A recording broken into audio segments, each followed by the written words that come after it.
اپنے تمام دیکھنے اور سننے والوں کو یہ میں بتانا چاہتا ہوں کہ ہمارے ملک پاکستان کے اندر ایک ایسی فلم بنائی گئی ہے، سنا ہے کہ اس کے اندر جو ہے وہ اسلام اور مسلمانوں کو خصوصاً علماء کرام کو ٹارگٹ کیا گیا ہے، اور اس فلم کی کچھ دنوں بعد اس کی ریلیزنگ ڈیٹ تھی۔ سنا ہے کہ تحریک لبیک کے پریشر میں آ کر اور جو ہے انہوں نے یہ حکومت سے مطالبہ کیا ہے کہ اس فلم کو جو ہے وہ پاکستان کے اندر ریلیز نہیں ہونا چاہیے،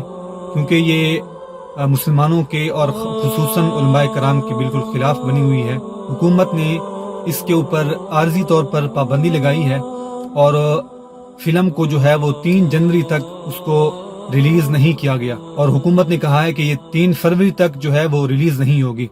لیکن سوال یہ پیدا ہوتا ہے کہ 3 فروری کے بعد کیا ہوگا؟ تو ظاہری سی بات ہے کہ حکومت جو ہے وہ اسلامک کونسل جو ہوتی ہے اس کو بھیج دے گی، اور آپ جانتے ہیں، آپ سب لوگ جانتے ہیں کہ وہاں پر بھرتیاں ہوتی ہیں وہ سیاسی بیس پر ہوتی ہیں، نہ کہ کسی کی قابلیت کی بنا پر وہاں پہ بھرتیاں ہوتی ہیں۔ تو ظاہری سی بات ہے وہاں پر آزاد خیال لوگ بیٹھے ہیں، تو حکومت اس طرح کرے گی، یا جو فلم بنانے والے ہیں وہ لبیک کے جو ہے وہ نعرے نکال کر وہ کہیں گے کہ دیکھیں جی لبیک والوں کے جو ہم نے اعتراضات تھے وہ ہم نے نکال دی ہیں، تو اب اس فلم کو جو ہے وہ ریلیز ہونا چاہیے۔ لیکن صرف لبیک کے نعروں پر اعتراض نہیں ہے، اس پوری فلم کے اوپر پوری فلم ہی مشکوک ہے۔ کیوں کہ اس کے اگر آپ پرومو کے اندر دیکھیں، اس کے اندر جو ہے وہ ایک باریش آدمی کے منہ پر ایک لڑکا جو ہے وہ جوتا پھینک رہا ہے، جوتا مار رہا ہے۔ ایک باریش شخص کے منہ پہ اوپر اگر کوئی لڑکا جو ہے وہ جوتا مارتا ہے تو کیا یہ شاعر اسلام کی گستاخی نہیں ہے؟ شاعر اسلام کے خلاف بات نہیں ہے؟ اس لیے میں حکومت پاکستان سے مطالبہ کرتا ہوں کہ اس فلم کے اوپر مکمل طور پر پابندی لگائی جائے۔ اور دوسری بات کہ جن لوگوں کو ٹارگٹ کیا گیا ہے، مثال کے طور پر اس فلم کے اندر ایک شخص کو جو ہے وہ جس کو نعت خوان بنا کر پیش کیا گیا ہے اور مرکزی کردار ہی اسی کا ہے، تو اس کا مرکزی کردار ہے ایک نعت خوان کا۔ سوال یہ پیدا ہوتا ہے کہ جو لوگ جن کا پیشہ ہی یہی ہے نعت خوانی، کیا وہ کیوں خاموش بیٹھے ہیں اس بات کے اوپر کہ ان کے پیشے کے اوپر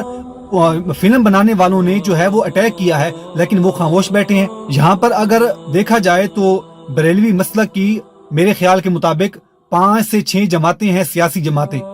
صرف تحریک لبیک ہی سامنے آئی ہے اور اس نے ہی جو ہے وہ حکومت سے مطالبہ کیا ہے کہ اس کو ریلیز نہ کیا جائے اس فلم کو۔ دوسری پارٹیاں کہاں ہیں؟ کیا وہ جو ہے وہ خاموش تماشائی بنی ہوئی ہیں؟ کیا وہ ان کا اسلام سے کوئی تعلق نہیں ہے؟ ان کا شاعر اسلام سے کوئی تعلق نہیں ہے؟ اس لیے میں یہ حکومت پاکستان سے مطالبہ کرتا ہوں کہ اس فلم کو جو ہے وہ بالکل اس کے اوپر پابندی لگنی چاہیے۔ اور اس لیے کہ آج اگر، اور دوسری بات یہ بھی میں کہوں گا دوسرے مسالے کے لوگوں سے، کہ اگر آج بریلوی مسلک کے اوپر جو ہے وہ ایک فلم بنی ہے اور وہ خاموش تماشائی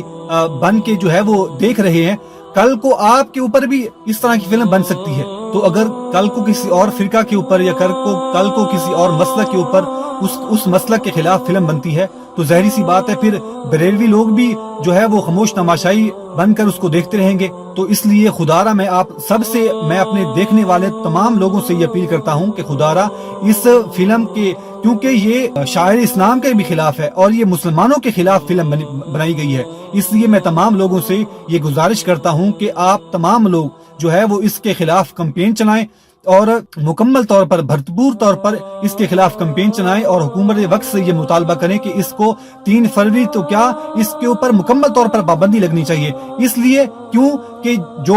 جن لوگوں نے اس کے اوپر پیسہ لگایا ہے، جن لوگوں نے اس کے اوپر تگ و دو کی ہے، تو آج اگر ان کی حوصلہ شکنی ہوگی تو کل کو کوئی بندہ بھی اس طرح کی شاعر اسلام کے خلاف بات نہیں کرے گا اور شاعر اسلام کے خلاف کوئی فلم نہیں بنائے گا۔ اور یہاں پر میں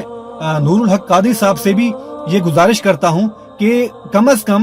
کم وہ رسمی طور پر تو اس فلم کی مذمت کر دیں، رسمی طور پر تو اس فلم کے خلاف بات کر دیں، کیونکہ یہ نہ سمجھے کہ یہ مسلک کے خلاف ہے، بلکہ خدارا یہ جب وہ لڑکا ایک بزرگ کی بارش بزرگ کے منہ کے اوپر جو ہے وہ جوتا مارتا ہے تو وہ یہ شاعر اسلام کی بھی خلاف ورزی ہے اور شاعر اسلام کے خلاف بات ہے. تو خدارا میں نور الحق قادری صاحب سے بھی یہ گزارش کرتا ہوں کہ اس فلم کی مذمت کریں اور وہ بھی بھرپور کردار ادا کریں کہ اس فلم کو جو ہے وہ مکمل طور پر اس کے اوپر پاکستان کے اندر ریلیز ہونے پر مکمل طور پر پابندی لگنی چاہیے.